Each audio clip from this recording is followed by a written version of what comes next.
Welcome to Cascade Conversations. Join the Cascade Partners team and our network of trusted advisors as we work to demystify the details, terminology, and strategies of acquisitions, divestitures, financings, performance improvement, and restructuring. Welcome to Cascade Conversations. My name is Eric Green. I'm Managing Director here at Cascade, and I have the great opportunity and pleasure to welcome Daniel Soleimani, who is the tax practice leader at Butzel. Thank you for joining me. Than's so much for having me, Absolutely. Eric. I'm excited. Yeah, absolutely. Would you tell us a little bit about Butzel, your practice, and a little bit about yourself? For sure. Butzel's been around for over 170 years. We incorporated General Motors. We represented the Dodge brothers as they started their business. And as we're kind of moving forward here, we're a full service law firm with a deep bench working on really cutting edge legal issues in a variety of industries and practice areas. A very collaborative, team first approach with great people. So really a wonderful place to work with really talented folks, and happy to be there. Yeah, a deep expertise. I mean, when we were preparing and we had lunch, I understood about 70% of all the things you didn't even say. So tell me why you chose tax law. Yeah, it's interesting. Certainly wasn't thinking I'd be a tax lawyer, but in law school, when the professors start putting numbers on the board, about 75% of the kids in class reflexively recoil and are automatically out. And I kind of did the opposite. I kind of leaned into the math and the tax side of things, and I found comfort in the code and some familiarity with there being actual rules, unlike kind of some of the other amorphous areas of the law. Really enjoyed the fact that you could be creative, but also be bound by the tax code. And so it's worked out well. Yeah, so combination of the quantitative and the qualitative. That's right. Yeah, that's fantastic. At Cascade, we serve middle market families, founders, entrepreneurs. Our enterprise value is about 20 million to 200 million. And part of what we're doing is the quantitative part and the deal flow and the execution, of course, but there's a lot of qualitative things that you need to take into account when you're working with these types of families. The things that come up very quickly are tax-related issues. And there's a lot that needs to be considered pre-transaction, and that's why we rely on experts like you. Can you help me define first, what does pre-transaction mean and what does that planning mean? Yeah, I would say kind of negotiating the LOI. And as you're negotiating the LOI, I found you get in with the owners, you're starting to look at their corporate documents, their governing documents. Maybe people haven't looked at them for 10 plus years. Right. And you start getting into the questions about, well, who do we want to have what? How do we want this to be structured? I'm a big proponent of trying to reverse engineer a transaction. Let's figure out what you want, and different owners have different goals, and kind of reverse engineer one of many ways to get to the desired goals. And when you're in the pre-LOI process, you're talking about those things, you're having those conversations, you're kind of understanding what's important to the business owners, and you have flexibility at that point to make some of these decisions before you go too far down the road of a transaction being baked and running into some of the issues that come up with trying to do transfers and different things at that time. Yeah, it reminds me of our founder, Raj Katari. He and I were in a pitch not too long ago, and first thing that the owner asked us was about valuation. And Raj backed him off it and just said, what are you trying to accomplish? Oh, my son's in the business. We want to see about exchange of consideration and how all of the tax consequences would work.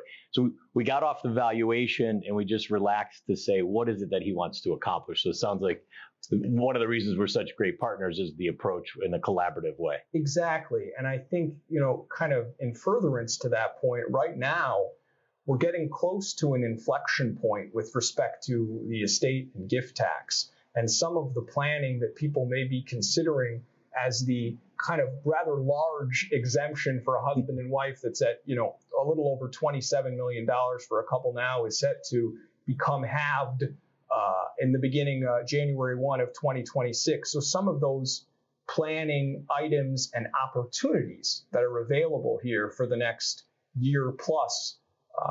It's kind of very important things to think about and take advantage of in terms of transferring wealth to the next generation, which is a very important consideration for many of the business owners kind of in the middle market that we've been talking about. Right. And you had told me at lunch that this transfer, making sure you're doing it pre-LOI because there's some really specific tax rules that are associated with post-LOI, correct? Yes, I think there's an important doctrine. We're kind of discussing it now on a large transaction we're working on. It's called the assignment of income doctrine. It's a little bit technical, but once you start moving further down the path of a transaction being completed, or all of the events of a transaction being completed, you run into risks that if you make transfers at that time, actually the taxation of what is transferred goes back to the transferor. You lose the benefit of those transfers. There's been some recent case law in that area.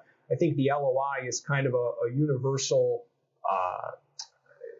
metric to say, okay, if we're okay if we're making transfers pre-LOI. I think you have a little room after that, but the LOI is kind of an important barometer to say, okay, hey, we're doing those transfers before LOI, where we should be safe from assignment of income. Yeah, and for our listeners, that's why I didn't understand most of what he said at lunch, as you can tell. But that's awesome, and I think that's the power of partnership with bankers and lawyers, is really for us as bankers to be out ahead of it, preparing our clients, trying to translate all the intellect into what does this really mean, and that's the strength of working together on these types of things.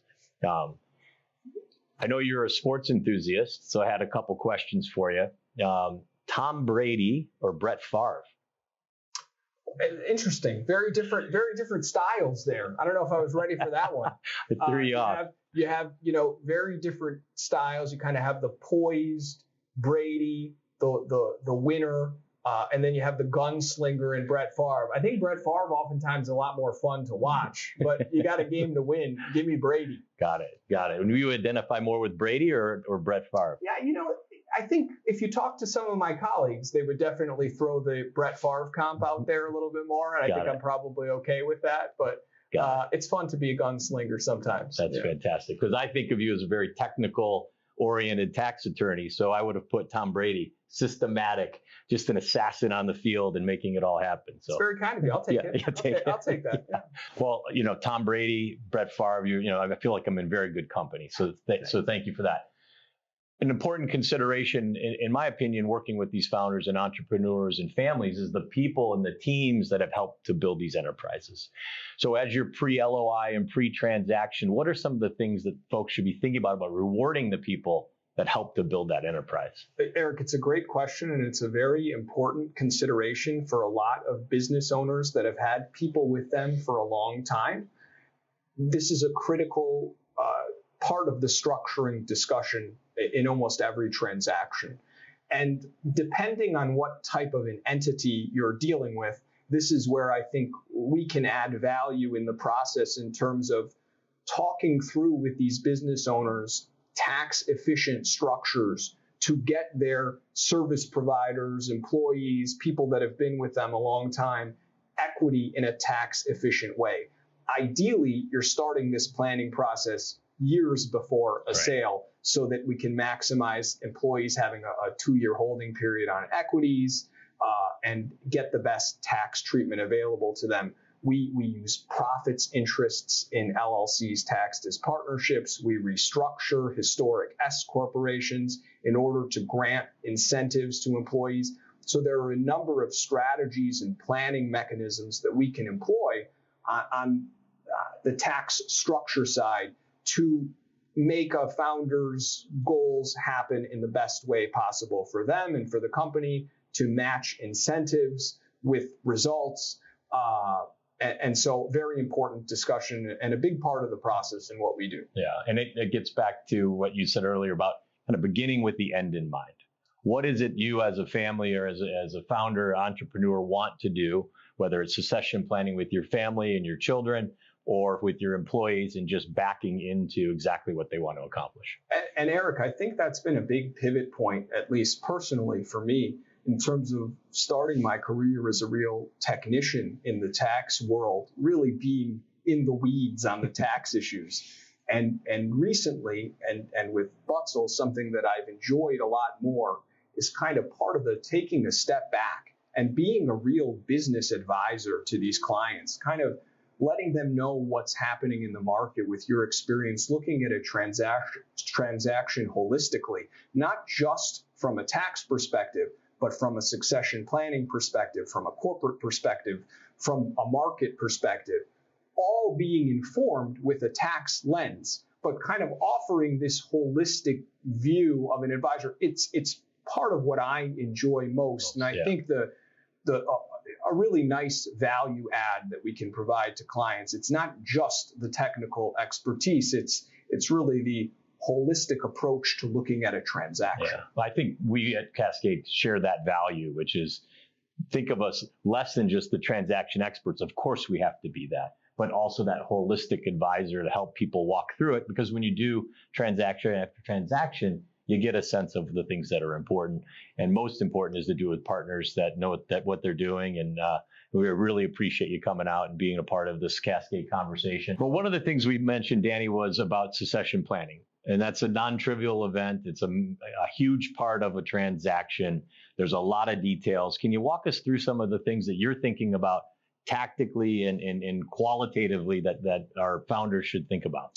Sure. I think step one in terms of leveraging the exemption, that with the larger estate and gift tax exemption that's available through the end of 2025, is we like to utilize valuations of companies from an estate planning purposes that take advantage of discounts for lack of marketability and lack of control. You're able to discount the value of the business from an estate planning perspective, transfer value to the next generation at this discounted rate, and allow those assets that have been transferred to grow free from estate and gift tax. When you do this pre-transaction and you have these highly appreciating assets, that's the best way to leverage your estate and gift tax exemption. And we've hit some home runs with clients where clients have transferred assets valued at $10 million, and many years later, they're worth growing them, over $100 million. That's a grand slam. Yeah. And so utilizing that planning early in the process, when you can take those valuation discounts before you've gotten a private equity offer or an arm's length comp, is the most efficient way to transfer that wealth and leverage your exemption from estate and gift tax in the most efficient way. Yeah, and I'm stating the obvious, but when you get that letter of intent or that LOI, that's when there's an established valuation that the IRS sees as saying, hey, there's an arm's length transaction pending, and that would establish the valuation? Yeah, and it wouldn't be definitive, but it's certainly a fact out there that's not a fact there before you have that. Right, and so I think, a lot still goes into it. I don't think a value in an LOI is going to be a binding third-party arm's length comp, but it is a fact. And before that happens, there's a lot more opportunity, I'll say, for a valuation firm to take those discounts and allow founders to have the benefit of leveraging that estate and gift tax exemption in the best way possible. Yeah, well, I mean, it's a huge part of the transaction, and appreciate you sharing the technical pieces. Remember, he's a sports enthusiast. So there were 2 Game 7 basketball NBA conference finals. What's the probability that the away team wins both?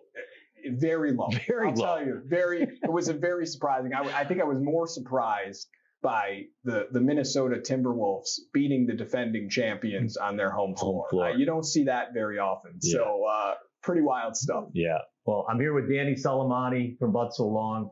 Unbelievable tax attorney, sports enthusiast, and good friend. So thank you for coming out. I appreciate it. All right.